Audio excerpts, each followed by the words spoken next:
Thanks, guys. Welcome. Based on our conversations before the class, right, I can tell that there's a lot of energy and excitement, a lot of passion for this film. So I'm really looking forward to talking about it tonight with you. I always give our class a little title, and usually it's a quote from the film. So our quote tonight is, "Don't be too proud of the technological terror you've constructed." And I use that because in a lot of ways, as I was thinking about our discussion or how I wanted to frame it tonight, that was my starting point. So these are our topics. We're going to talk a little bit about technology and all of its shapes and iterations in this film. I invite you to think about the technology in the movie, but also the technology behind the scenes involved in the production of the film. What I mean, you talk about the use of miniatures, or you can talk about the special editions and the addition of CGI, but I would like us to try to keep the conversation, for the most part, grounded on A New Hope, because I think we've all seen the other movies. Some of us have seen the holiday special. Anyone? Happy Life Day, Happy Life Day. Mala and Lumpy, all good stuff. But if you could keep it focused on Star Wars: A New Hope, I think that would help ground what we're talking about. You're totally free to make a connection to something else when appropriate if you need. We'll talk about the Force. I kind of see it as the anti-technology in this movie. We'll look at the fears that are running underneath the film involving the Empire, technology, the Sith, and then hope, because the film is called A New Hope. This outfit is very warm. I'm just letting you all know that in advance. And we're thinking about what Star Wars says about film, culture, and technology. You know stuff about me. As you can see from my getup tonight, I'm a big Star Wars fan. I tried recently to think about what first attracted me to the films. I know that my father was really into it. He was into Star Trek as well. I know that my dad had some expanded universe books, and I thought the covers always looked cool because they were that artistic mashup kind of painting that they still use with a lot of the posters. This is me with Chewbacca. It's me as Chewbacca. And this is as you see me before you at a 5-year-old's birthday party dressed as Obi-Wan Kenobi. We with Peter Mayhew. It is actually not Peter Mayhew. But yes, rest in peace, Peter Mayhew. R.I.P. Yeah, R.I.P. Good guy. Okay. If you didn't see the Instagram poll, thank you. If you saw the Instagram poll earlier tonight, I'm not happy at you. But no, it's cool. We voted on, I know I posted it, only because someone brought the costume. And I was like, all right, I'll be fair. How many people voted?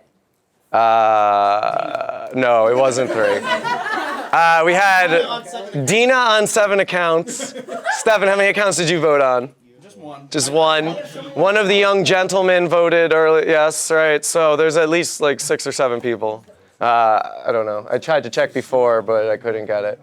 All right, George Lucas, of the original trilogy, this is the only film that he directed. Empire and Return of the Jedi were not directed by George Lucas, but the prequels were, and that could shape your opinion. Star Wars came out in 1977, right after a year after the bicentennial. This was a big, important time for America culturally, right? They had been around for 200 years, this rebel country that fought off an empire. Star Wars, for the time, $11 million budget is not a huge budget. George Lucas really worked hard to get financing for this film. It grossed a ton of money and went on to become a cultural smash, still affecting, I would say, pop culture up until this day. A lot of people would have sworn 10 years ago Star Wars was over, and we were proven wrong. And some people are happy about that, some people aren't. I'm definitely happy, because, I think people deserve stories like this. Star Wars has been released multiple times. The special editions, I know 1996, 7 it came out, and then several times after that. We can talk about that as well. I watched the original Cantina scene in preparation for this. There's a GIF of it, but we could watch it also. It's on my drive if you want. I keep calling it Star Wars because that's, as most of us probably know, that was the name of the movie.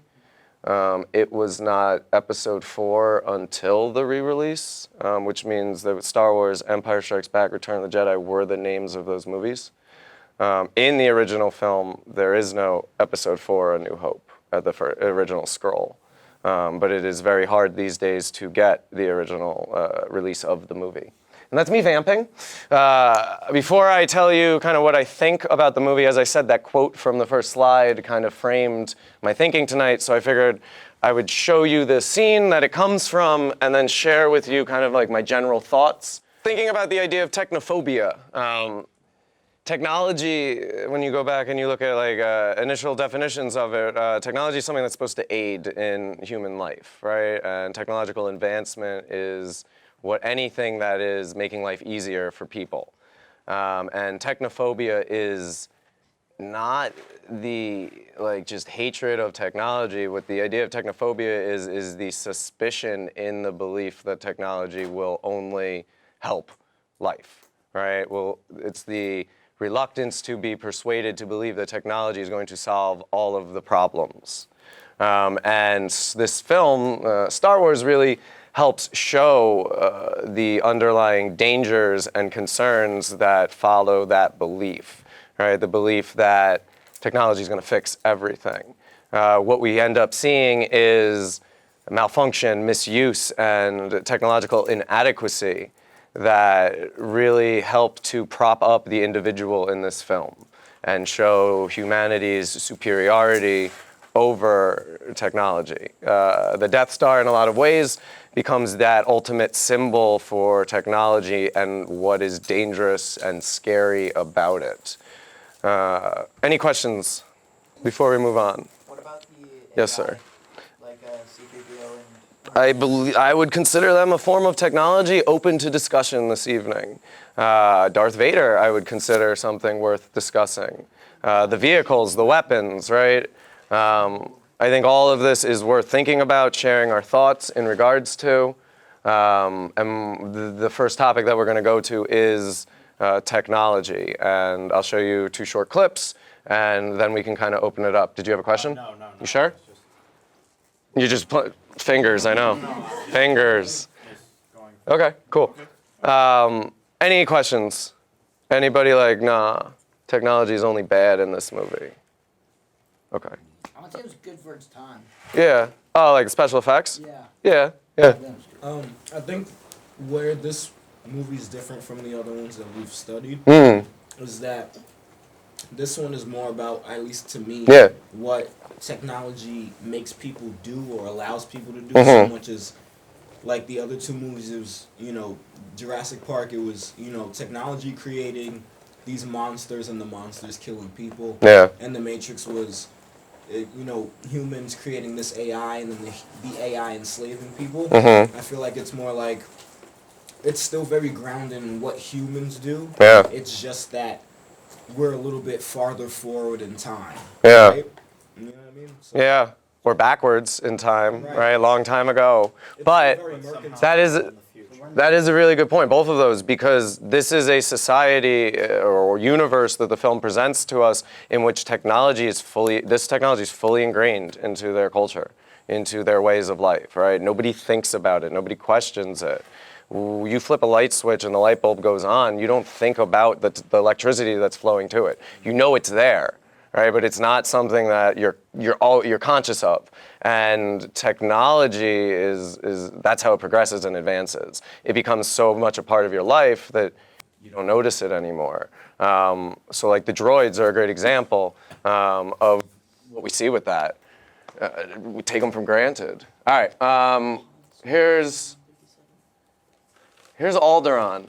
And again, try to think about the different ways you see technology, how it's being used. You can think about the setting, you can think about the uniforms, think about Alderaan itself as a planet if you want. You can think about the fact that this is 1977. And again, I said, right, like the Death Star for me is this really important symbol of technology in the film. So here is it one more time, a little after. Look at him, he's heading for that small moon. Okay, and I let it run until it is into the Death Star, because I think that image at the end of the ship, almost like being engulfed like by a whale, is really important to consider. All right, so I mean, I think one of the things that first attracted me to this film was the technology in it, and I mean, I thought the weapons were cool. I thought spaceships were gee whiz, and things like that. And yeah, it's an adjective. You didn't know? Language is fluid. You can, if we enough of us say it, we can make it happen. Like calling him Gur Martin. All right, just call him Gur. It's an inside joke, deep cut. In talking about Game of Thrones, it was like Gur Martin. Okay. I mean, like, I don't know. What do you guys think about technology? Open it up, talk about the robots if you want, ask a question about the lightsabers, and yeah. I think just the lightsabers have gone down next to like Back to the Future's hoverboard as some of the like most iconic uses of like the props or like technology in any kind of like film. And I just wanted to make a note of that because they're amazing. Yeah. I don't understand how lightsabers work. I'm like, how does the laser beam? It's a kyber crystal. Yeah, the kyber It's a crystal. light going through a crystal, and the crystal amplifies the light, and basically, it's complicated. Basically, the thing is It's that all theory. It doesn't matter. Yes, My actual, I don't want to bring this up now, but like my huge thing with Star Wars is how much it feels like it's like almost religious or spiritual versus technology. That's what I was about to say. It's like, oh, your ancient religion. Your ancient religion. Using your instinct, trusting something deep inside versus using whatever else. And I have a feeling we might get to that later, but like, that's really like my elephant in the room when it comes to Star Wars, like the main thing that I see. Yeah. Next slide is about the Force, and last slide is about hope, and something inside which you were kind of speaking to. But yeah, go ahead. Yeah, I was like one of my biggest like things. Like I guess my favorite takes on this movie was that like Star Wars it's not sci-fi. It's fantasy dressed up in chrome. And like and part of the reason, and people always go, well, why do you say that? And I always go, well, part of the biggest reasons is no one ever marvels at their technology. Right. In the movie. It's just this is a droid. That's a hover thing. This is my laser baton. This is, you know what I mean? Like One of those old things. The only thing that anybody ever like marveled at, like, and I just noticed it now, is the Death Star. Like the Death Star is supposed to be the pinnacle technological achievement, and like he said, this is the greatest fighting force in the universe. Like this is Most powerful force in the universe now. But which is basically 30 years later. but it is Death Star 2.0. There's like we're just gonna make this thing big. They make that joke. You're right. Like so, that's just totally correct. Yeah, I was going to agree. That's exactly what I was thinking. That technology is all over the place in this movie, but the characters don't notice it. Yeah. And that's what makes the film good, because it's not like driven by the 1977 technology. Right. Gee whiz, look at This this. is just a hero arc story, Yeah. a really good one. But overlaid, like you said, like that was a great way to put fantasy in a sci-fi like outfit. Yeah, in chrome. I like that. Good way of describing The it. more they went forward, the more they went backward, because this is so mercantile. Yeah. It's just like we're gonna spend X amount of time going from planet to planet for like spice, essentially, like just like random nameless currencies and resources. Republic credits or whatever, you know? We're just like, and we're gonna get into fights because people feel like they should keep their spice. Okay. Yeah. I mean, yeah, and the prequels definitely go into that more. Fantasy thing. Yeah. Dune. Spice. Yeah, Spice, Dune. This is the second time Dune's come up today. All right. Dune would be Dune's a good movie to talk about too. VHS in the next room. So, my thing was that, I saw this on a video. If you think about it, not just the, oh my god, the evil, I forgot the bad guys, not the Rebel Alliance, the opposite, the, oh my god, the Galactic Empire. In the episode 7, the First Order. If you think about it, they're kind of like the Nazis or like the German officers in World War II, like from history. So it's like, it's kind of a mixture of like, I guess, sci-fi and, not sci-fi, but like sci-fi and like mixed of history, because there's like the First Order and you can relate Galactic Empire and First Order to the Germans and the Nazis in World War II because they're all black. They Actually, and also yeah, and Stormtroopers in it. yeah, and episode sorry, it's not episode 4 but episode 7. They did the Hitler salute thing in episode 7. No, yeah, and I think the parallels with fascism. And Nazism, yeah. In German, they say Stoßrappen, which means stormtrooper, and that's what they called the elite force during World War II. So it directly translates to stormtrooper. What's it called in German? Stoßrappen. Stoßrappen. Okay. I actually didn't. Close enough. Sorry, not German, okay? I actually know that, I thought they were just I mean, now that I'm thinking about it, it's like now that I know today that they're kind of based off of the German Nazis. Years ago when I first not saw the movie, but saw it on TV just because it was on there. But yeah, I thought it was. I didn't really think about Nazis in Germany. I thought it was just a random bad guy that showed up. Or something. Yeah. Like the old movie Predator is based on the Vietnam War, and there are a ton of movies that are based on real things. So to clarify, right? What you guys are speaking about is what I keep trying to drive home with these things, right? Films are reflections of our own culture, right? Reflections of our own history. Godzilla, 10 years after the atomic bomb is dropped on Hiroshima and Nagasaki, is totally a reflection of how Japan feels about America. Yeah. You know what I mean?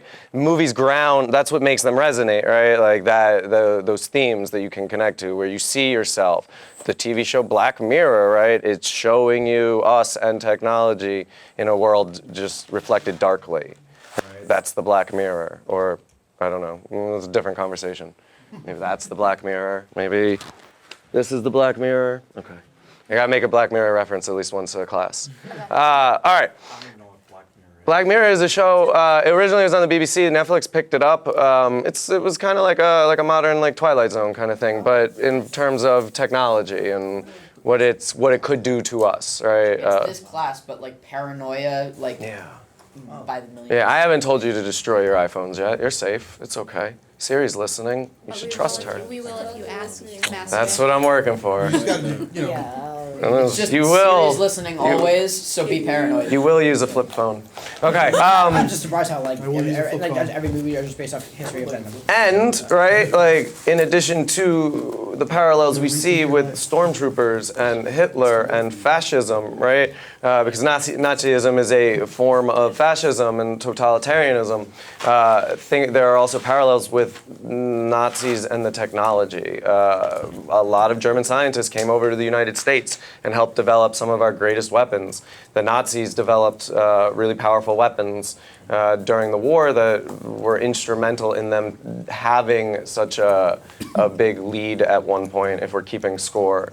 Actually, some of the Apollo missions, the rockets from them were taken from German plans for missiles. Yeah. No, that's what I'm, right. Death Star. But and there was also a lot of experimentation, a lot of torture being done on people, extermination of groups and individuals, right? Widespread, right? With the Holocaust. So that is definitely something we can talk about, right? You can talk about what this is saying about I don't know, the Nazis, I guess, if you'd like.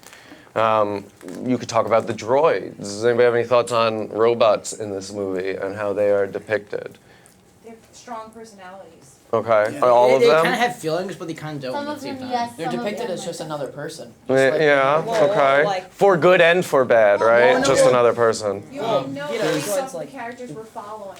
Okay. We're following C-3PO, we're following R2, so they have very strong personalities. There are the R4 unit who's got a bad motivator. Maybe he had a personality, but it blew up, so we don't know. Sure. I mean, Dr. Ball is one of my favorite droids in this movie. He's a torture droid.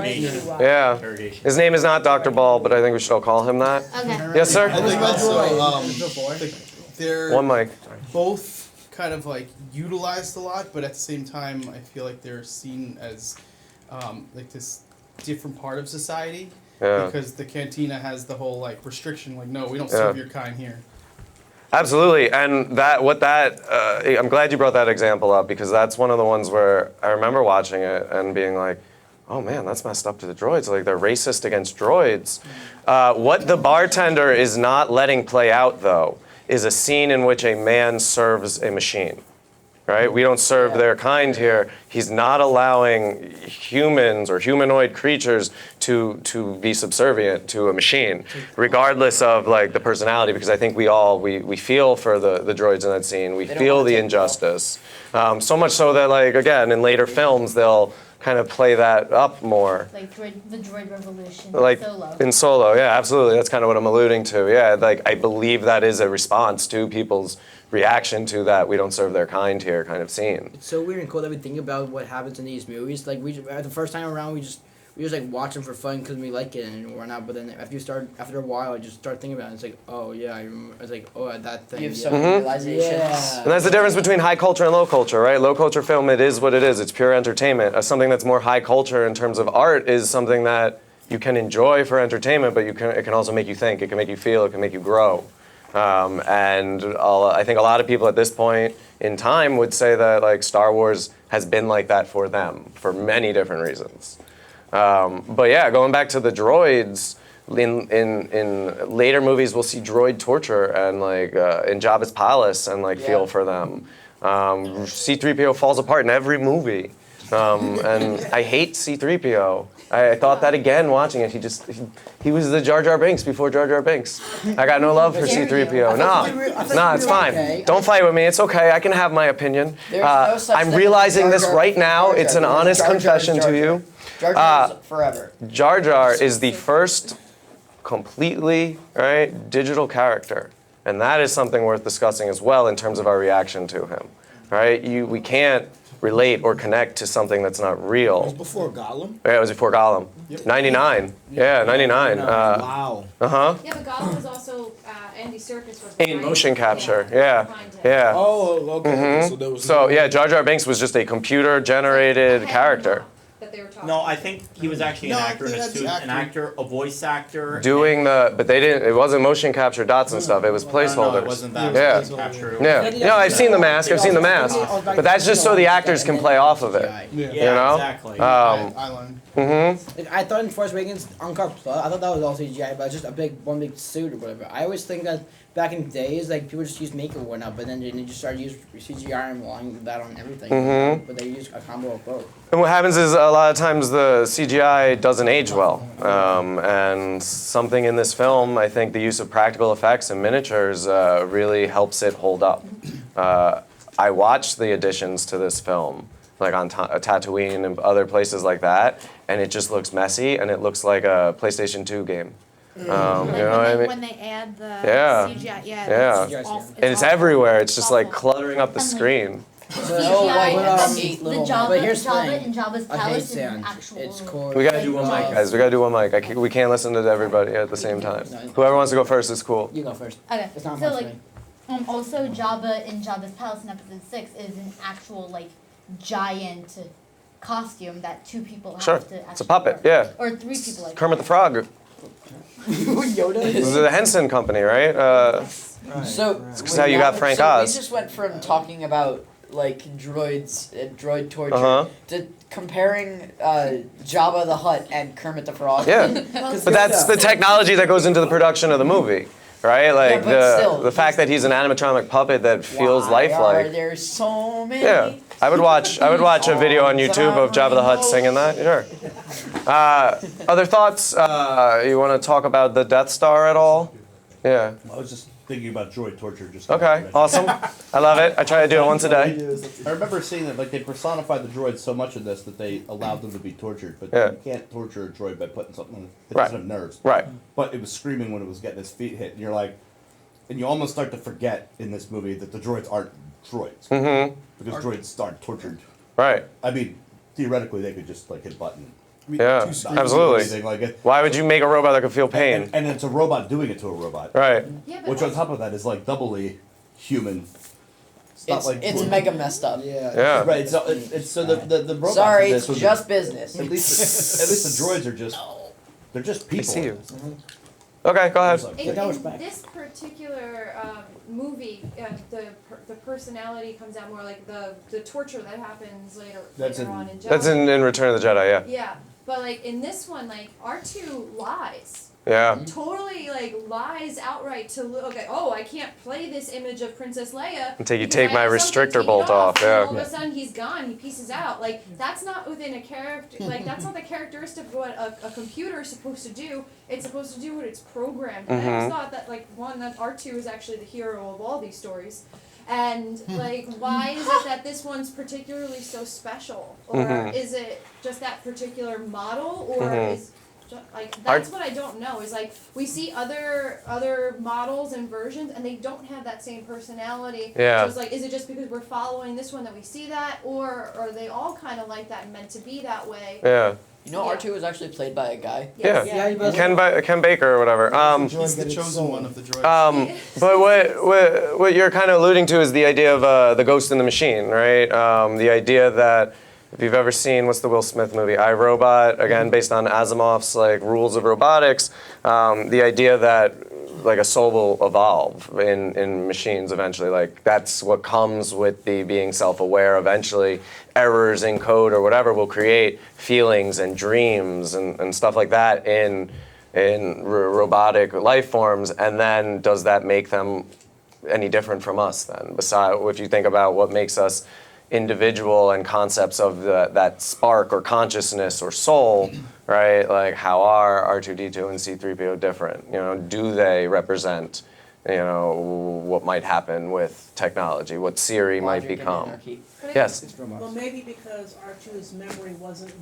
That's a good point too. Revenge of the Sith, and C-3PO's was. R2 knew who all these people were. In a lot of ways, yeah, right? So Like he's the only one who that's knows. why he was motivated to do what he did. Yeah. No, that's a really good point. Or maybe Yeah. continuously And learning. we'll go around. Continuously learning. Yeah. R2-D2 in a lot of ways is like a Swiss Army knife. Whatever they need him to do, he can do. Yeah. That's actually a really good analogy. Yeah. He's got a dirty mouth. Yeah. So, Okay, go ahead. yeah, sorry.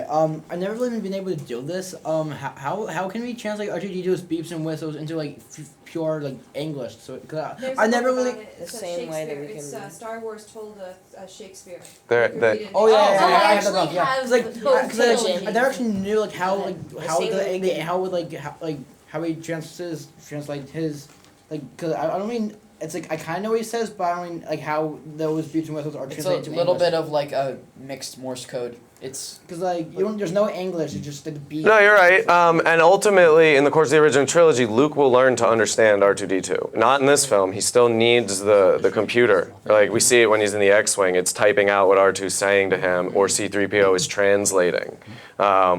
But over time, a relationship will be built in which Luke will be able to understand those beeps. Yeah. And I think that's interesting too, in terms of like what it says about our relationship with technology. You had your hand up, and then we'll go here. No, no. No, the lady next to you. The young lady next to you. I'm Oh, it's here. on my shoulder. I'm here. Yes. Well, it's kind of interesting to think that towards the end of the movies, you kind of start understanding what R2 is saying yourself. That's one thought, even if you're just making it up in your head. Yeah. But one thing that I think is interesting that you said is R2 the hero of the movie?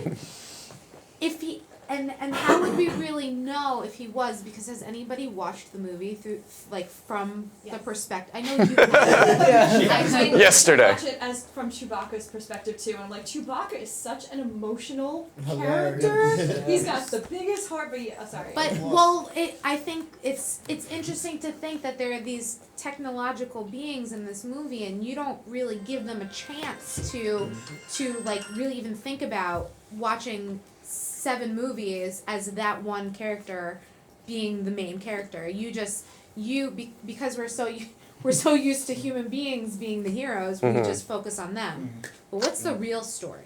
Yeah, that's a good point. R2-D2 almost gets destroyed in the end of this film, right? Darth Vader hits him during the Death Star assault, and Luke has a connection to him and says, "No, please repair him. That droid and I have been through a lot." And it kind of goes like that. I've never seen such loyalty in a droid. He says about R2 going after Obi-Wan, and Luke like in turn like starts to reciprocate that for him. I think yes, and then here. I just also like the fact that throughout all these movies, everyone is so like multilingual. Yeah. With all the different races of alien and everybody kind of understands each other. That I'm like, to a certain degree, I don't understand the purpose of C-3PO anymore because like, everybody understands everything. Why does Uncle Owen need C-3PO? Does anyone remember? Because he can't read binary language. Zeros and ones, zeros and computers. Of the moisture evaporators, yeah, exactly, right? So here's humans not being able to communicate with the technology that is subservient to them and needing another robot to help bridge that gap, that connection, right? The technology has become both so much ingrained in our lives, but also in some respects like inaccessible. Yeah.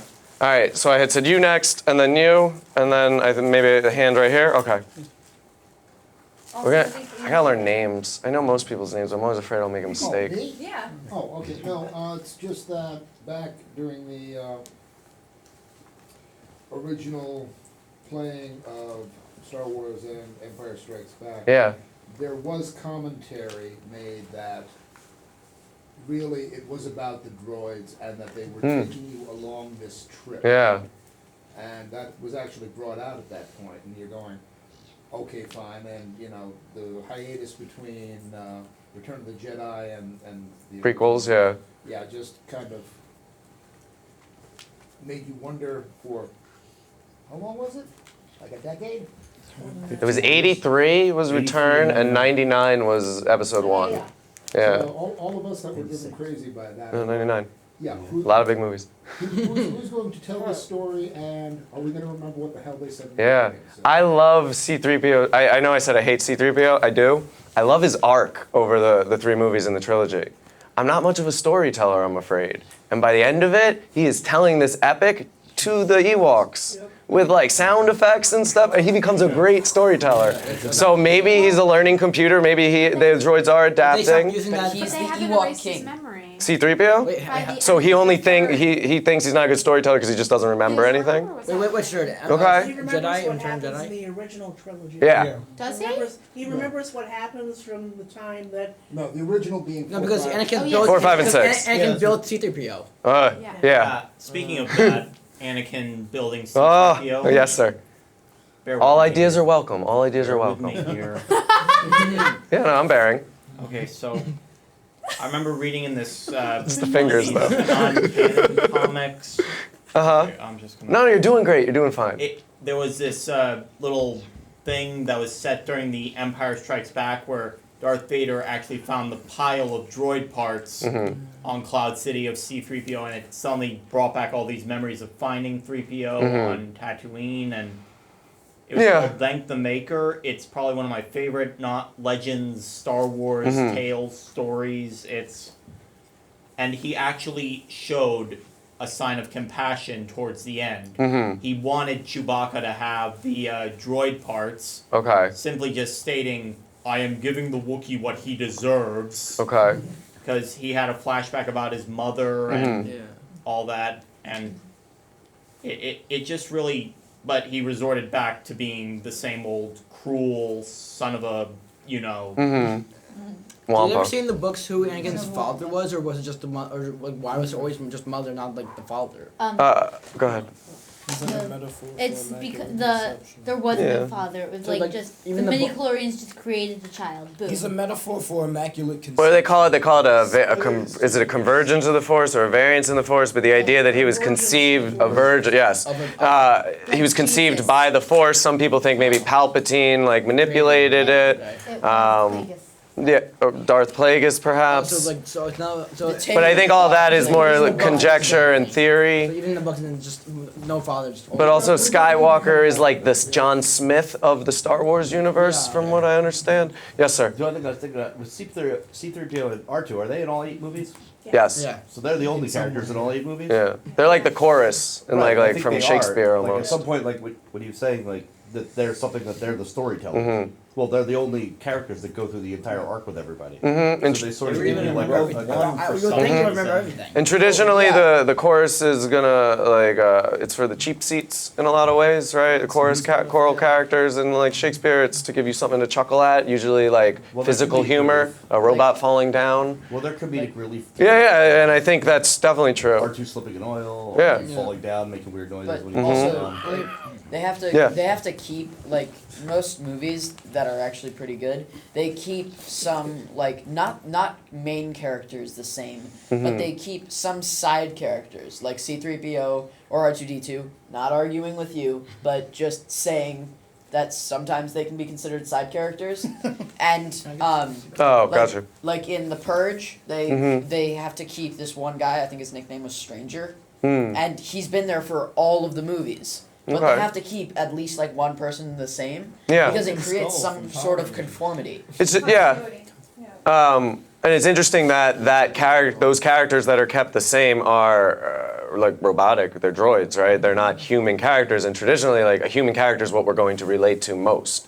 No one relates to Greedo, I hope, right? Like, do you see like you watch the movie and you're like, Greedo, that's the character I'm rooting for, or Greedo, that's the character I see myself in. I was rooting for Greedo because he was in a. I don't know if I believe He was that. Go talking ahead. with Han. Go ahead. And just died. He was talking. What a waste. He was In the talking 30 such a way. seconds you had Greedo on screen, you're like, yeah, this guy, I'm gonna root I for looked at him. And I'm like, I wanna love know that more. makeup. That dude looks awesome. And then Okay. just suddenly it's Han Solo sitting back and he pulls out a gun and I'm like, Greedo, why? Greedo was such a waste of a character. I think more open. I would say more of a waste than Jar Jar Binks. No, Greedo's got to establish, you know, who Han is. Like he's not there to be a Greedo is character. just the one dude who's Yeah. just like, come on, shoot me. We You watched. won't, or maybe you will, but I'm just. We cocky. slowed down the original scene and watched it really slowly. It's Because funny. it was like first he shot Wait, first actually, and the original then. scene, There's a GIF of they it don't right there. show the Yeah, I know. That's the two-shot. original scene right there. Oh, that's the original. They Oh. don't show the two-shot. They only show Han shooting. Yeah. Just one. Yeah, there's at least See Greedo shooting at all. Or having So- this guy, like. there's at least 3 different Another versions. green man Han murdered shooting in first cold was blood. I've heard many different things. Was it Han shot first? Greedo shot first? Like I'm so. Again, if you watch, there's a big puff of smoke, right? I think the implication was that Han's shooting first, and then George Lucas, with the re-releases, said that that was never his intention. And as the creator, like Dr. Frankenstein, he has the right to change his creation and alter it and make it fit more in line with his original vision. And something we can talk about in connection to technology is that. Like, is that true? Is that George Lucas just trying to make money? Is he being Dr. Frankenstein in this scenario? What do you think? I think it's 3 Star Wars. Like, I think there's 3 versions of that scene, right? Yeah. Oh, of the cantina? Of the Greedo. Yes, scene. there's 3 versions. Han Yeah. shoots only, and they shoot at the same time, and then there's Greedo shoots first. Yeah. And missing. And there's the one with they add in the digital lasers. But You see them. I would just. Yeah. I mean, I wouldn't even. And you see classify Han it- move. Yeah, he moves in one of the And just re-releases. dodges. I Yeah. wouldn't classify it as changing or editing the movie. Yeah. They're just different movies. They're just different. It's It's like Blade Runner. There are different versions of it. Yeah, because it gives you a totally different character Yeah. for Han Solo. I think Blade Runner would be great. I don't know if it's too Matrixy too soon, but maybe. What? Yes, sir. But Blade I mean, Runner I as a think topic. That kind of ties into like what Yeah. we'll probably talk about afterwards in terms of like whether or not remaking it and changing things and all Yeah. that stuff is good, bad, whatever. But yeah, like you mentioned, it kind of changes Han Solo's story arc, and I know that's what George Lucas has said. Like, oh well, if he shot first, then he's not as good of a character. You know? But I'm like, that's the point. He's supposed to start off as this like selfish, you know, Yeah. Redemption without. Right. and redeem himself. But with that change, now it changes the story. Mm-hmm.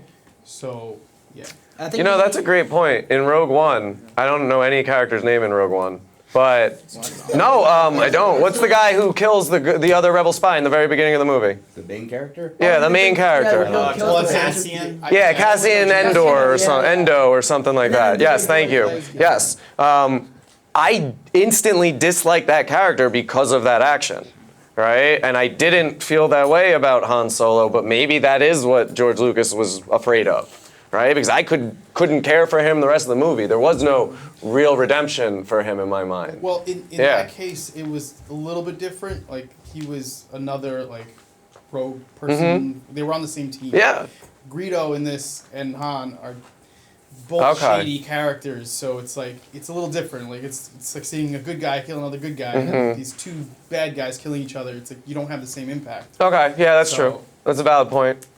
Other thoughts about re-release or technology in general before we switch gears to the Force and look at the other side of the coin? So I've seen like the movies like and on TV like because I've never seen the original like 'cause I was never born. Sorry.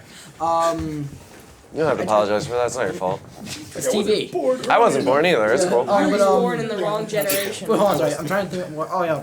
But when they showed it on TV, like I can't remember. It's like hard to know because when I press like the button on the TV, then it's like it just says Star Wars: A New Hope. But it's hard to tell which one they show on TV. Would they the original or do they do like the maybe like the newer versions? It's all, you're only going to see the newer versions. You're not going to, because they're in the Disney vault at this point now. And that was There's always rumor and talk that they're going to re-release the original versions theatrically or on Blu-ray, and it's never gone anywhere, right? We've been hearing that for years. He's never going to do it. Well, Same thing like with the holiday special. You will not be able to find the holiday special unless it's a bootleg, unless you're finding it online, right? Because George Lucas doesn't want you to see the holiday special because he was counting his money instead of paying attention to what was happening in it. see, the thing is that there's Yeah. this one scene. In The holiday special? No. I'm just trying to focus where we are. Go ahead. Originals. I forgot which one it Was was. it Darth Vader and Palpatine talking in hologram? No, it Go ahead. was this single scene where Darth Vader was talking to bounty hunters, and there's a pan around where it shows a couple of people, and then there are so many characters that actually, if you look into like the comics and the books and everything, they are like actually really in-depth characters. Yeah, like IG-88. Yeah, IG-88, Yeah. Bosk, Boba, and there's Boba Fett, and there's all. Dengar, Yeah, and Boba Fett died in Return. Yeah. And Yeah. you just see them for a split second, and you just think of them. Oh, those are the bounty hunters that are gonna go kill some people. Interesting theory I want to share with you. I always thought Boba Fett killed Luke's aunt and uncle, because Vader makes the point of saying, and no disintegrations this time, right? And I was always like, that's a weird line to say specifically to that character. And we know the stormtroopers aren't good at shooting things, right? So, that, again, there's no real basis for Are that. they so bad at shooting stuff? Only when the script needs them to be. No, because they're clones and their genetics are so screwed up for being replicated. Oh yeah, because you're like They weren't, I don't know if right. FN 2187. Like, But metaphorically, they are all clones, right? Like, they're all exactly the same. They all look the same. They have no individuality, no names, right? There's something worth considering with that. The clone thing is, I believe the clone thing in the prequels comes from, it's just a next step of the, like, metaphorically, how they were all clones of each other. All right, I'm going to show you a little bit of this scene for time. So it's just the explanation of the Force. Do you need to see Darth Vader and Obi-Wan Kenobi fight? Okay. Somebody else shared with me a theory that this movie is just Luke on a murder spree. Right? Like, he's just his uncle and aunt get killed, and he just starts murdering everybody. Why do guns just look so heavy? Yeah. No reason. Well, also when he picks it up, he like Why did we tilts go it down. backwards with guns? I don't understand. We're gonna replace the planes with spaceships, but guns just got worse. Guns got worse. Spaceships got a little worse too, though. How is he so good at the lightsaber even though he's old? Side note, I have proposed to several times proposed to the powers that be at LMC. We should totally do like a Riff Tracks Mystery Science Theater version, which would be what you just illustrated, where we watch the movie and like make jokes and talk about it. But that is not what this is. But if you are interested in it, you should totally let the powers that be at LMC, I think that's their email address, know. Dina. I'm right. That one's free. You can have that one. As long as you get to vote whether you'll wear costumes during each one. Yeah, we could do that. That's also my stormtrooper helmet. If I wore the suit, I would have worn the helmet too. But then you have a bad guy and a good guy.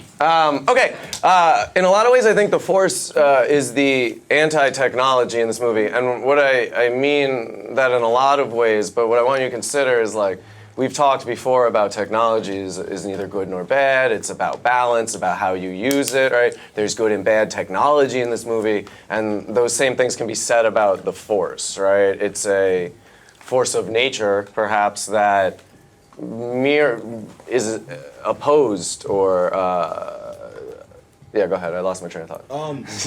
It was a big word and I struggled. Sorry. No, it's not your fault. You saved me. It's weird because like the Force is like the one thing that's for a select few people in these movies. Like these movies don't really have a concept of money, so they don't really have like a like in like the abstract sense of most things. Like nobody's like yeah, like the bounty hunters. They kill people, but nobody's going, I'm going to give you 100,000. Nobody's going to go, I'm going to give you 1 billion credits for this one person's life. Like, for the most part, everybody seems broke and destitute in these movies. But, like, if you have the Force, you are special. Yeah. That's the only thing that makes you special in these movies. Yeah, absolutely. And modern movies like the Lego movie will take those ideas and, like, poke fun at them, right? Like, the special. And then the idea that, no, anyone can be special. And I don't know what this next Star Wars movie will be about, but that seems where they're taking it. And I think that's a noble place to take it because I think that's something that resonates with people much more.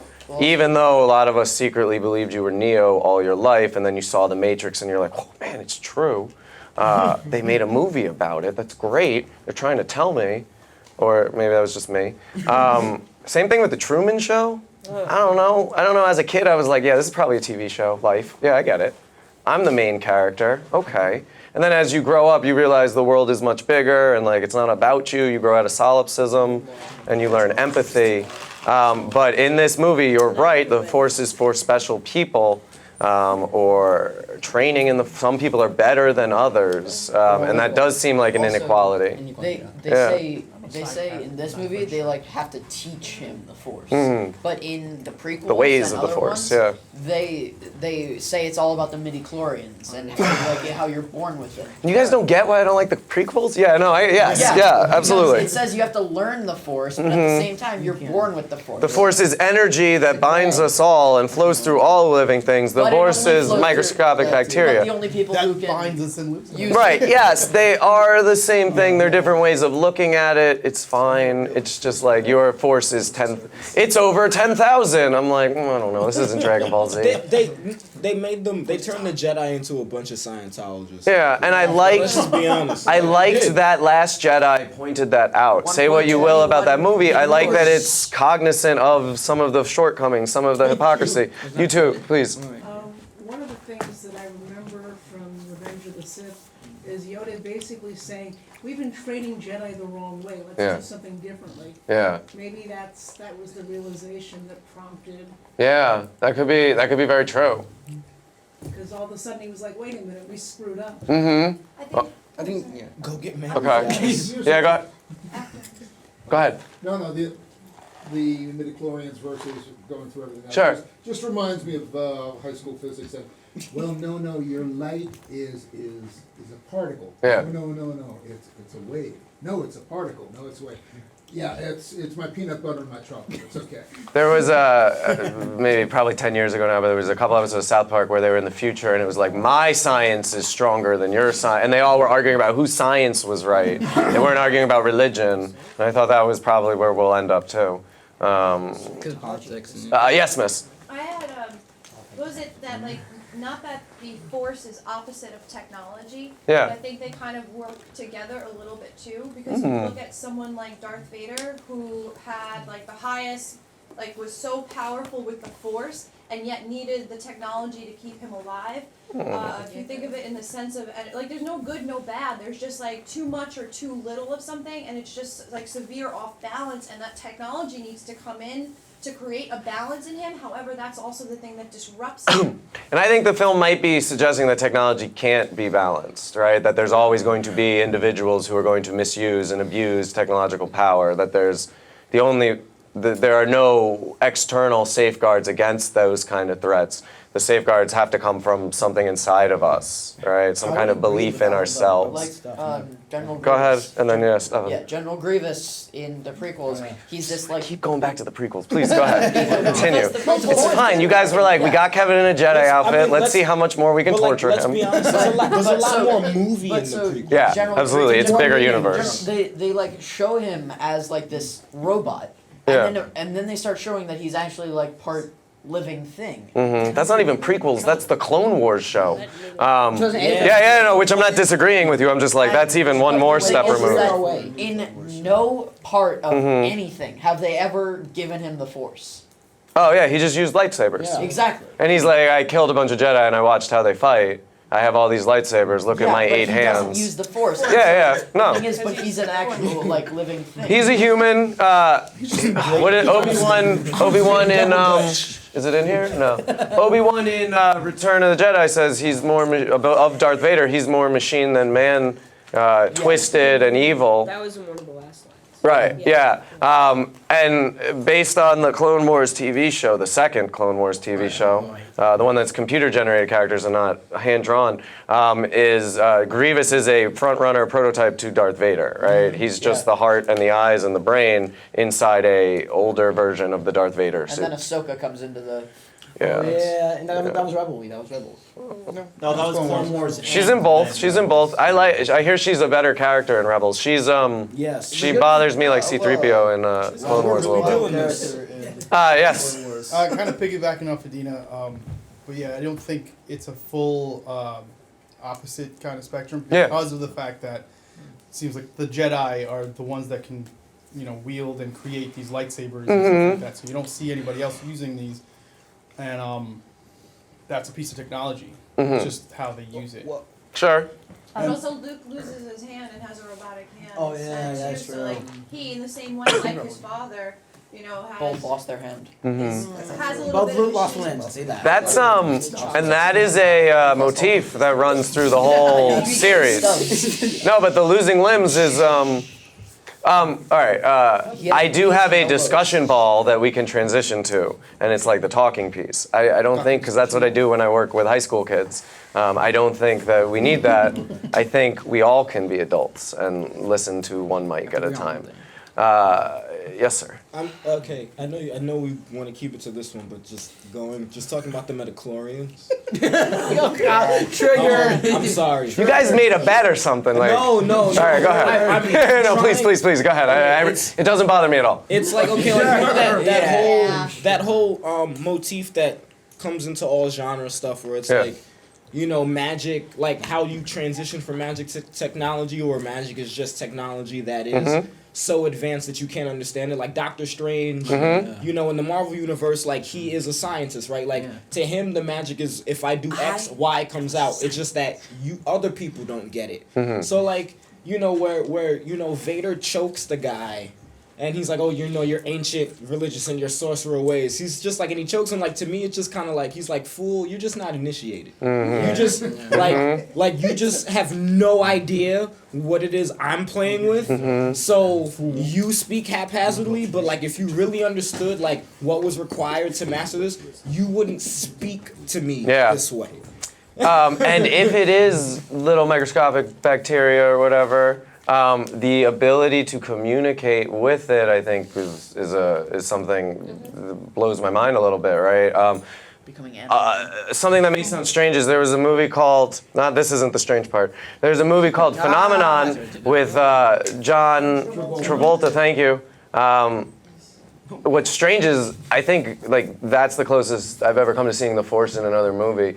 At one point, he's going like this, and a pencil's, like, rolling back and forth on the table, and someone says, how are you making it do that? And he goes, I'm asking it to.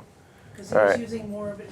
The logic in that one was more of his brain power was available to him. But his answer, like, I'm asking it to, right? I'm not making it do anything. Like, I always kind of thought about that with the Force, and even with the midichlorians, kind of like similarly, where it's like, I'm asking these things to help me, right? I'm more connected to these smaller living things that everybody else has forgotten to see, or forgotten exist, No, actually, where it comes closest go to ahead. it is if you go to the Star Trek episode, Those Children. Okay. Where the dwarf doesn't have whatever biochemical compound in his body. Yeah.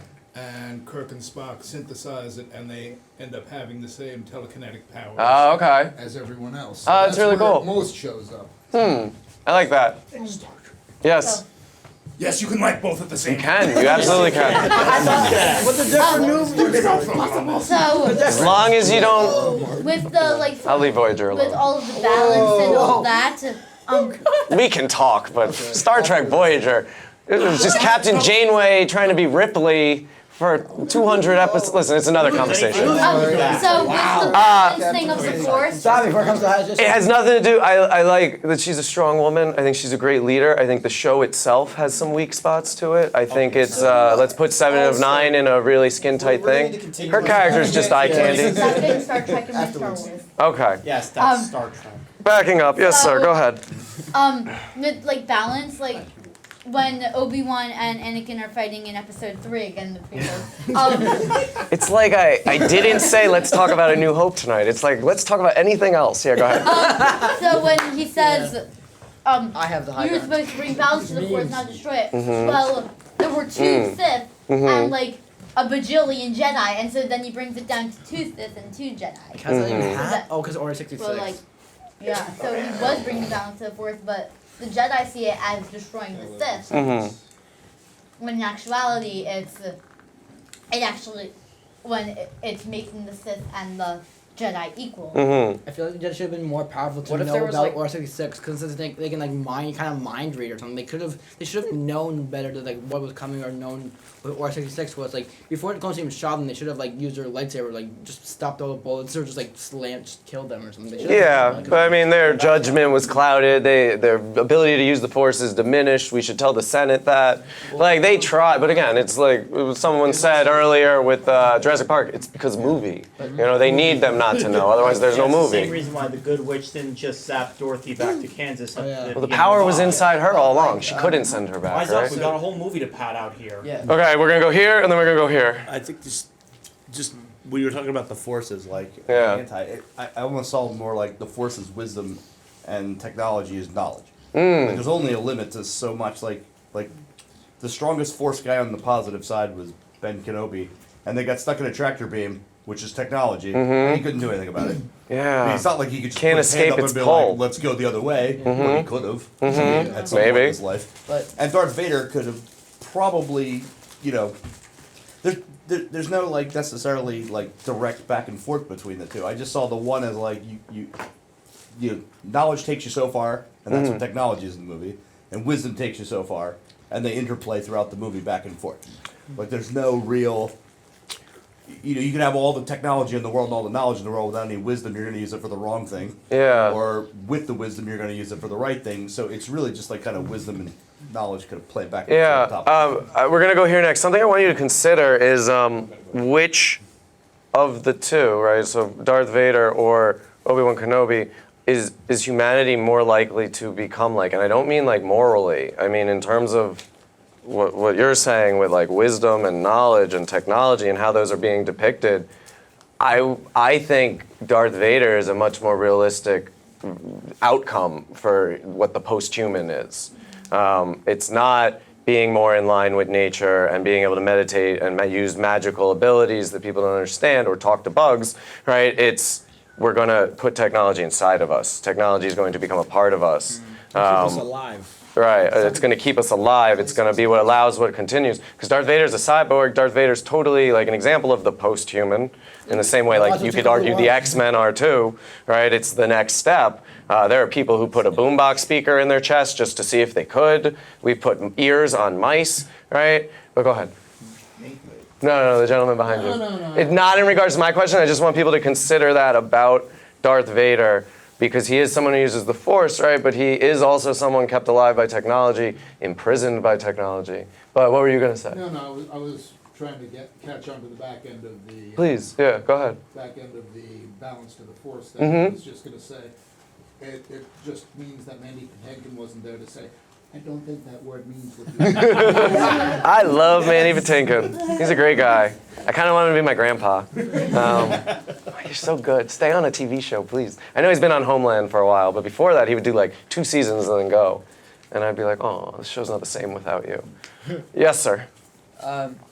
Well, like, if you think about it, like, maybe, like, this entire time we've been rooting for the wrong side. What if there was, like, this thing, like, the prequels? You're always trying to get us to root for the bad guys. This is the second week in a row. My corner No, too. but what if the Jedis the tables have turned. had this mass like genocide, Okay. or this mass thing that they did? Like you said, like Luke went on a killing spree. Yeah. What if the Jedi were this like bad force that killed so many people, and the Sith were trying to bring balance? And the Sith were actually trying to contain the Jedi. That sounds like something a Sith would say. Yeah, man, I'm just bringing balance. Yeah, I blew up Alderaan and killed millions of people. That was the political spin later on that's what the Emperor used and said to convince Anakin. It's like, oh, the Jedi are leading a revolt. You can't trust the Jedi anymore. And look What what am I now, the Emperor? No, but that's what I'm saying. Is like That comes up in the prequels, you yeah. can use the truth to manipulate That I'm the Emperor? No. you want. That comes up in the Everybody's the prequels? hero of the No. story. Yes. Really that in depth? No. Remember, solipsism. You're gonna grow out of it. It's not all about you. Go ahead. Going back to what you were. It's about all of us. We're having a communal experience, right? Struggle is universal. We're all the Emperor. That's right. Going back to what you said about which way humanity is going to go, be it Obi-Wan Kenobi's way or Anakin. Sure, yeah, go ahead. Slash Darth, what's his name, Darth Vader's way. I mean, did what had happened to Darth Vader happen to him because he was, afraid of loss and going to the dark side? Who's to say that? I mean, even if humanity did go the other way, what do you mean? Just with the weed. I guess it's like more spiritual, and like our advancement is being able to like commune But with then nature. are they both spiritual in some ways in the I Force? guess, yeah. And all-compassing thing. Both sides are using it. So, Yeah, so it's possible that technology may allow us to discover life we didn't know that was there, whether that's space or all around us that we just can't see. but then doesn't it just come down to intention? Yeah, right? It's neither good nor bad, it's how it's used. And in this movie, it's misused by the Empire a Yeah, lot. the Force is like nuclear power, right? Yeah. It's like the ultimate tech, right? Like you could theoretically say that nuclear power. I like that, go with that. If we all came together and just decided that we're gonna use this, we could, free ourselves from fossil fuels and, master cold fusion and then get off into space and then like do all the things that all of these books and all these movies say that we can do, or we can use it to just kill each other. Right. Whatever. Right. Like, You have the choice. Blow up like Alderaan that's- or nuke Japan. yeah, like that's all. But what's the difference? Yeah. Right, like that's all. No, but what's the difference? It's not a ooh kind of statement. It's like that's what the movie's trying to get you to think about, and if right? The parallel. And like again, sorry, prequel thing. Okay. If the Jedi like were like, you know what, like, cause to me the dark side or the Sith, they weren't so exclusive with the Force, right? They were just like, oh, do you have a connection to it? What would you like to do with it? Yeah. Right. Like, you know what I mean? Like, do you want to keep your loved ones and family alive forever? That's your business. Manipulate him into Yeah, this but way of thinking. here's the thing though. He wouldn't have backed himself into a corner if they just let him marry the girl he wanted to marry. Probably. They should. They Who? they were like no. They were like that's Well, not the what we Jedi aren't do allowed here. to fall in love. They're not That's allowed not to what get we do married. here, Anakin. Anakin. No Then anger, nor Palpatine hatred, nor told Vader love. that Right. he killed Yeah. Padme. Because That's when it. the minute you become attached to someone, you become vulnerable to the dark side. Well, too late. Well, it's the possession, right? I could lose something. I don't want to lose something.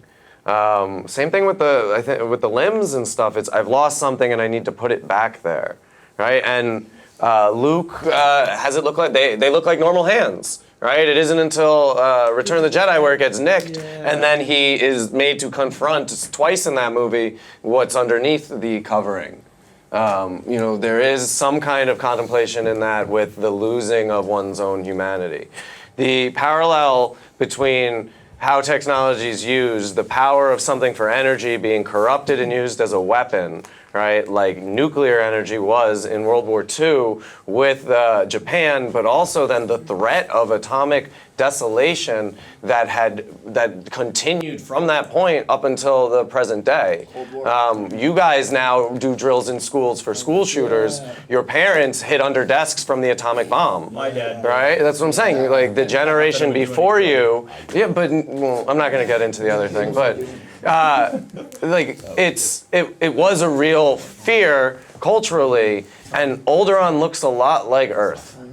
Oh, yeah, right? I think that's what it's based off of. Well, I mean, and I think I'm going to argue that that's for a point, that they want you to consider the destructive impact misused technology can have. How it could not mean our salvation, it could mean the destruction of us and our planet, yeah. Okay, right now. The young lady behind you and then you. No, it's okay. I'm just trying to keep it evenly. Go ahead.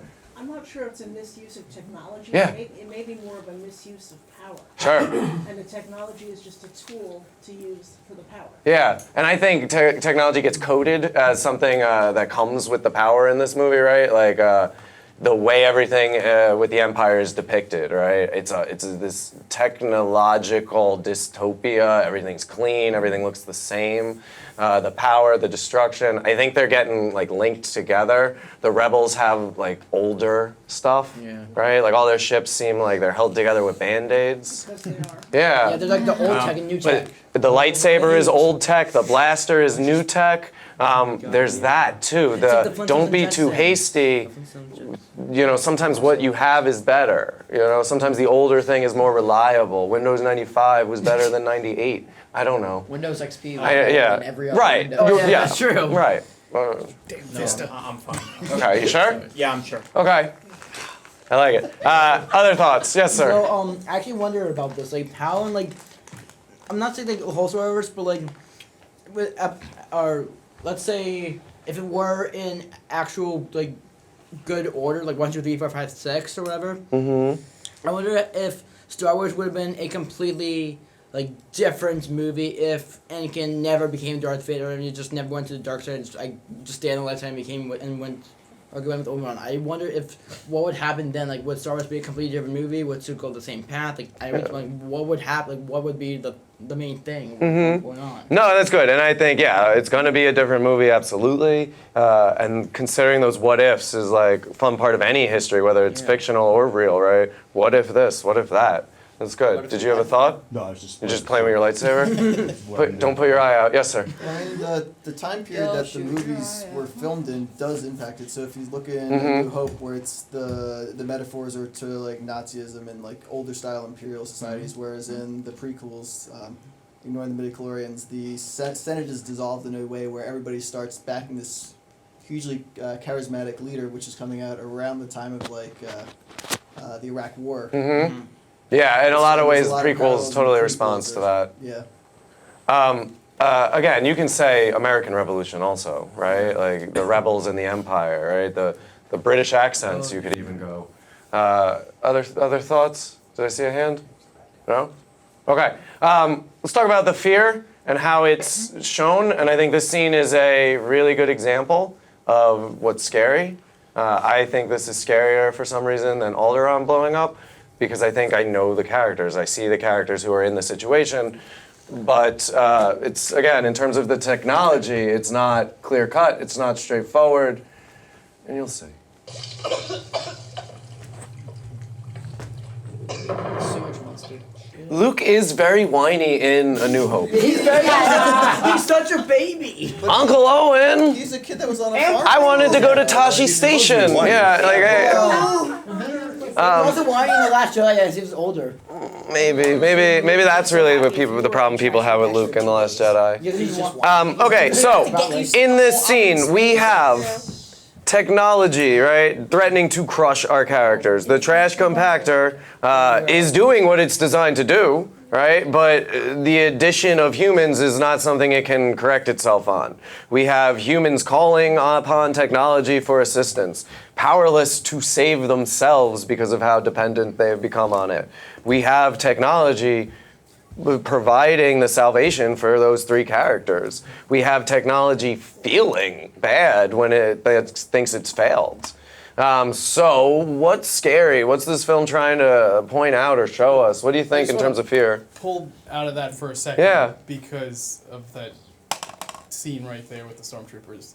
The head? I put that in there for They had you. the technology to fix that scene. Yeah. Why did they use the They left it in. technology to use That that? bump its head on the And thing. so much so that they actually Yeah. kept it in and added the sound effects of Yeah. him hitting it. There's a really weird jump cut when Luke at first is training with the lightsaber on the Millennium Falcon, and he turns the lightsaber off. And watching it again recently, it was like, why did they leave that in?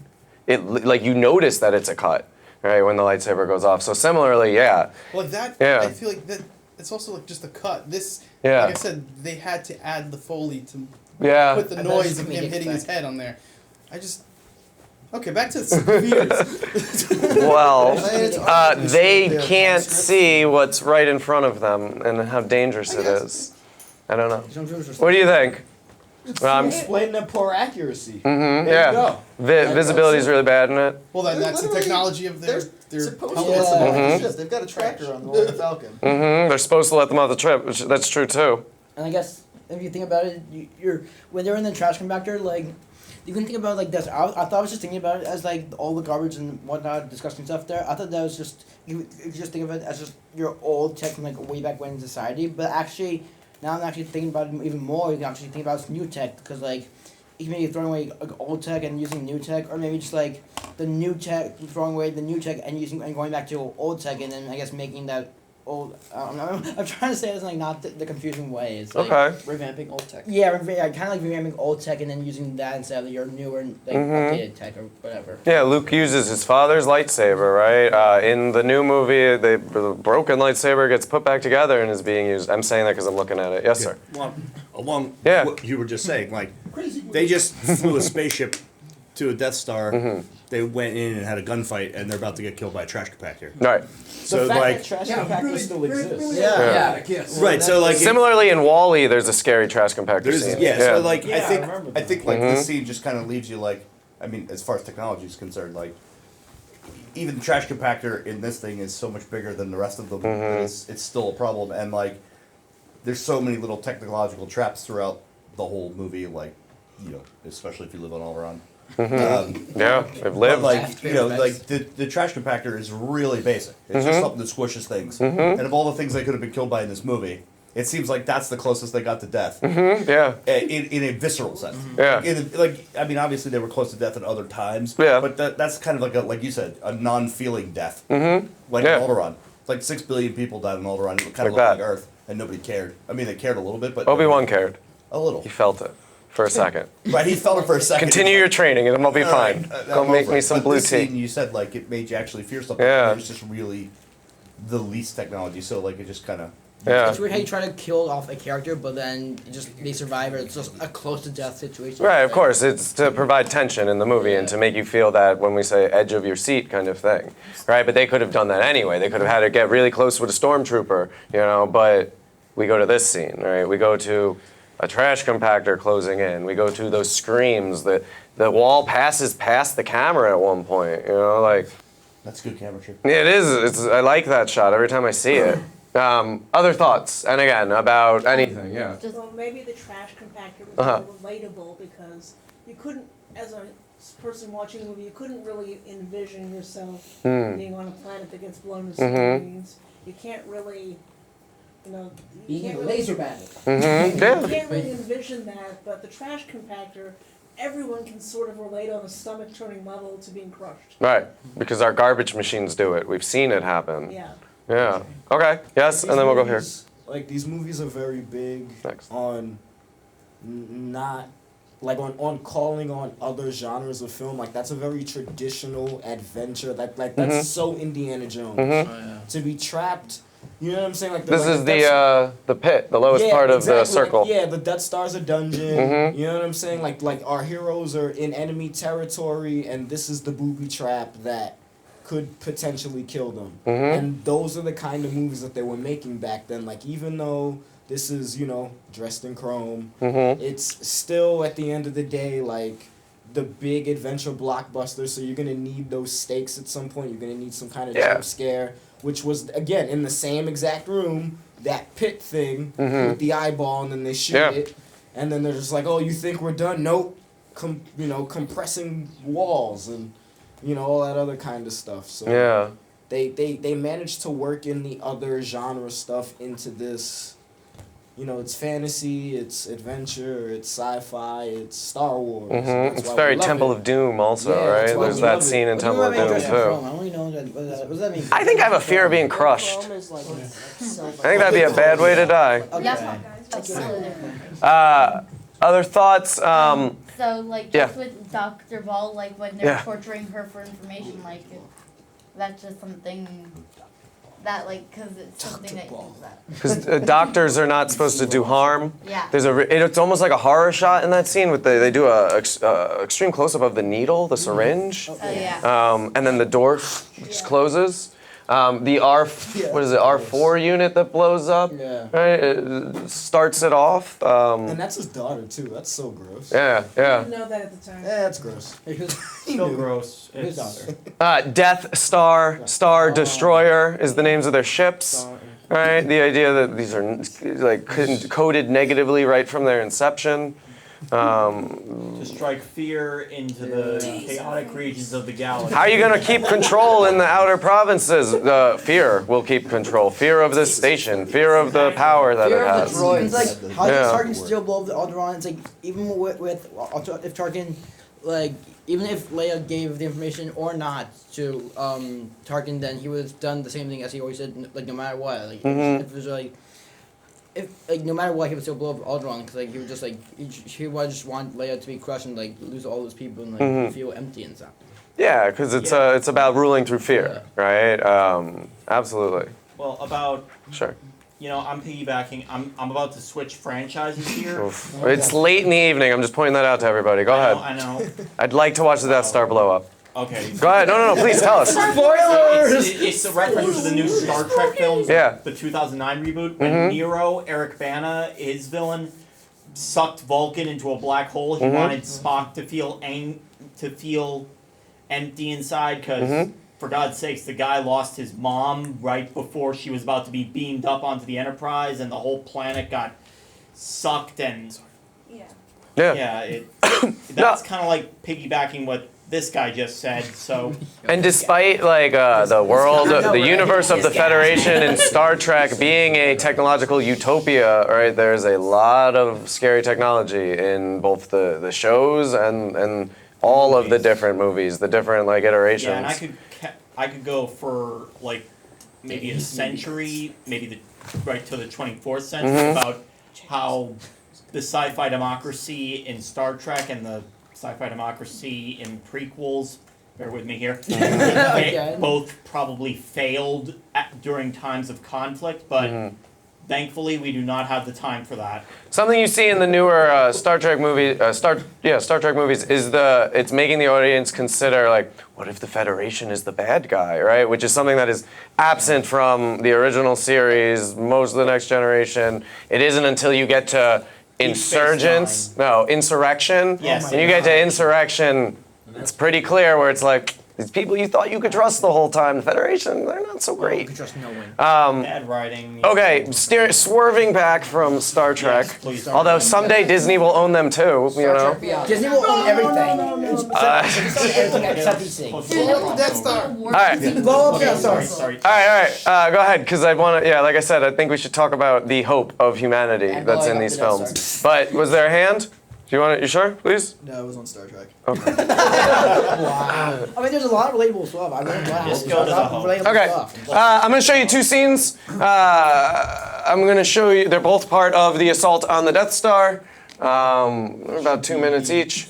Now again, right? There's probably better scenes from the assault to watch, right? But I show you the beginning of the assault for a reason, right? Because the rebellion is very different from the Empire in terms of what it's made up of, right? In terms of the individuals that are on both sides and how the movie chooses to show them to us. And then here's the other scene. There was a, I don't know, like a satirical like newspaper or like article that was written at one point, and it was like the propaganda that kind of would have went around with like Vader killing Obi-Wan Kenobi. It's like terrorist leader Obi-Wan Kenobi finally brought to justice.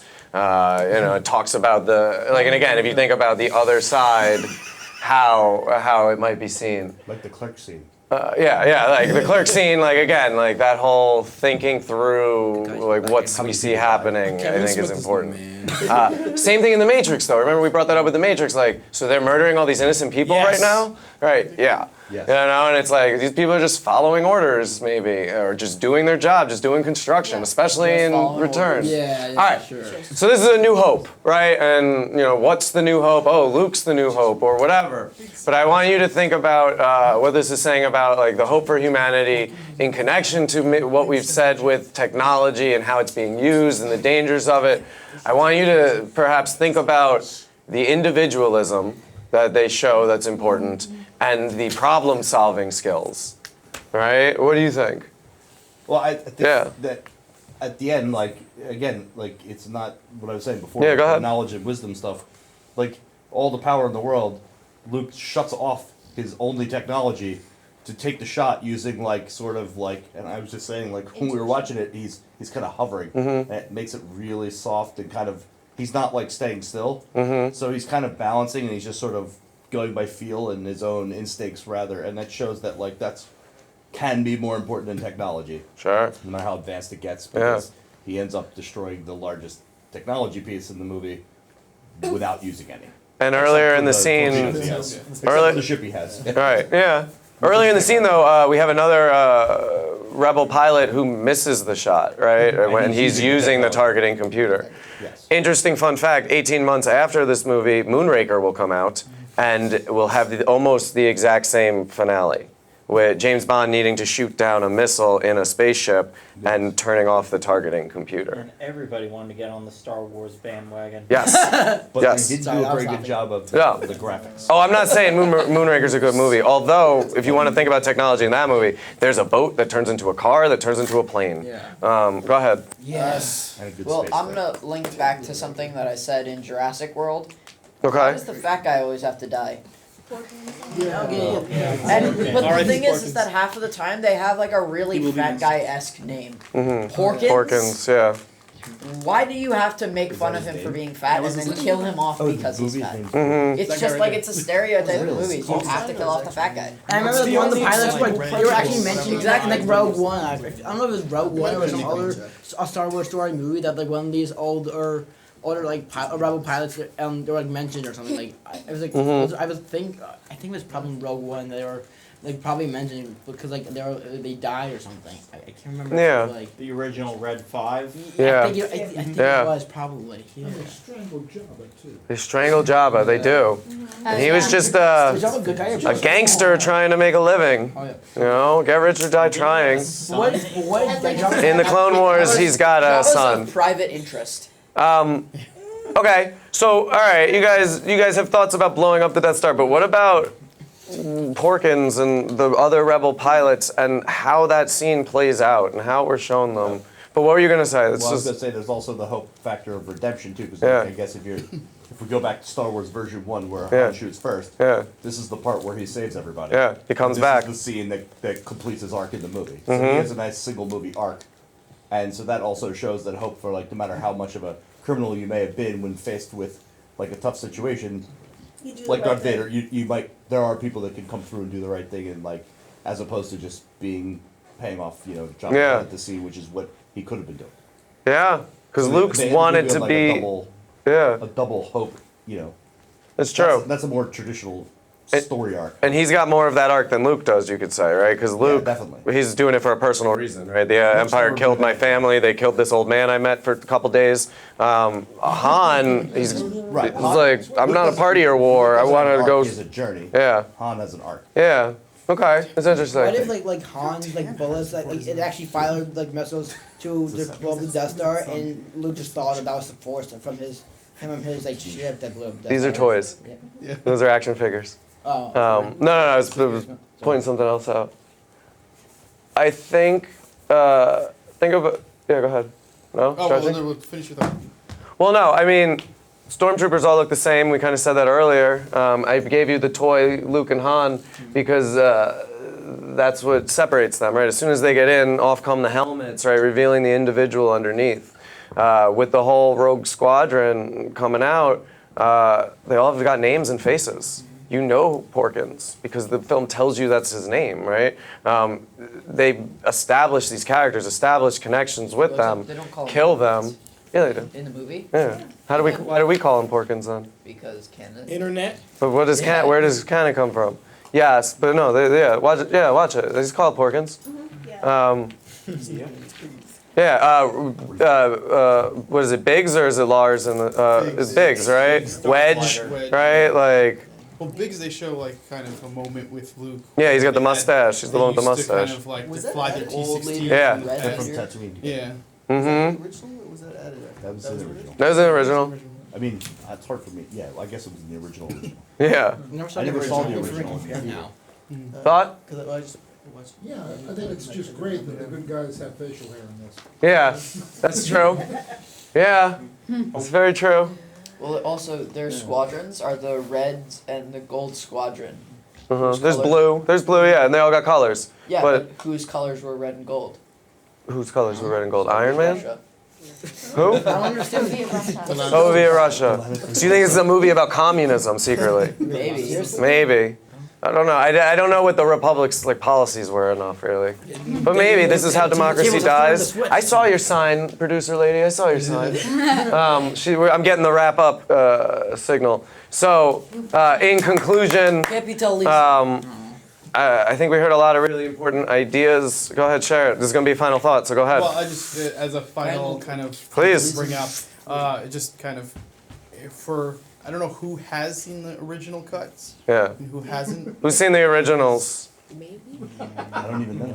If there's a lot of crap on Tatooine, it's not the If original. Han shot first, it's not. If it looks really I busy, think I can know the I've seen difference. the original. Right. I think, yeah. But that just kind of ties into like, well, given the technology's changing and stuff like that, yeah. is it okay for directors and filmmakers to go back and change something that's already been created? Thank you. That's my whole point tonight. I want you to think about, like, just like we see technology in the movie, is that's what's going on with this film as a film, too. Right? Like, it keeps getting meddled with, made better and more advanced, and is that just a scary, slippery slope? That Yeah. and also tying in with the whole fact that George Lucas kind of He loves money. secluded the original ones and doesn't want the Yeah. originals. Because it's one thing like you have a remake, a remaster or Yeah. a director's cut. Right, sure. You have the original too. Mhm. Like, to keep them coexisting that I feel like is okay to do then. Yeah. But to like just lock it But to away. hold that rest of it ransom from the rest of the world, I think there's something we should start unethical about that. I just thought that the 5 and 6 were Turkish as well, but apparently I was. They were directed by Kasdan. Lawrence Kasdan directed those two movies. No, Irving Kershner directed Empire. You're right. and Thank you. Kasdan Richard did the Marquand- return. No? He just did the screenplay. Okay. Richard Marquand directed Jedi. It's been a long day. I've been up since 6. It's fair. Lucky. Editing saved A New Hope in a lot of ways. It was a very different movie when George Lucas filmed it, and other people having a hand in it. The movie could have been very different if we hadn't. It would have been probably more in line with the prequels, where it feels like no one was telling George Lucas no. You need those checks and balances. Too much power, you know. Which is had a kind of the whole thing with technology and the force in this movie. I know you're trying to wrap it up. I know she's trying to wrap it up. It's the ultimate balance in that. All right. And now you're trying to make. We said final thoughts. I'll stick to final thoughts. Thank you guys for coming and being a part of this.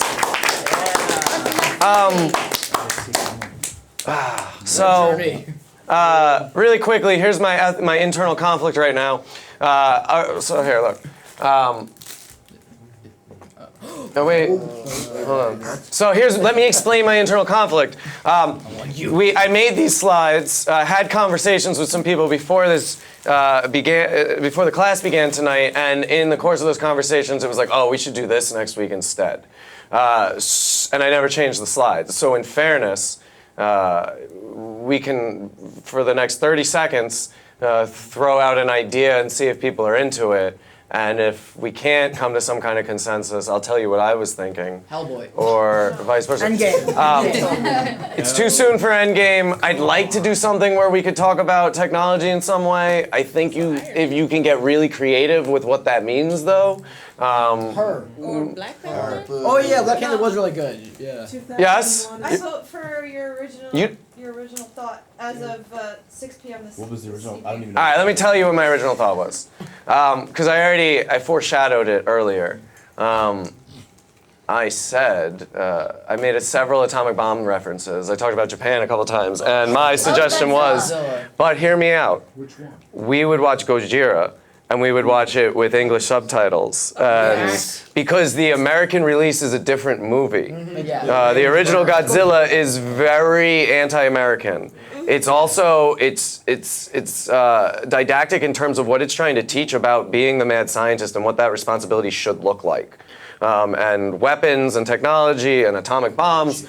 So that was what I threw out, which kind of people were like, yeah, but we're a class and we're in this together, and I don't want to pretend like I'm driving the bus because like I'm only doing it part time.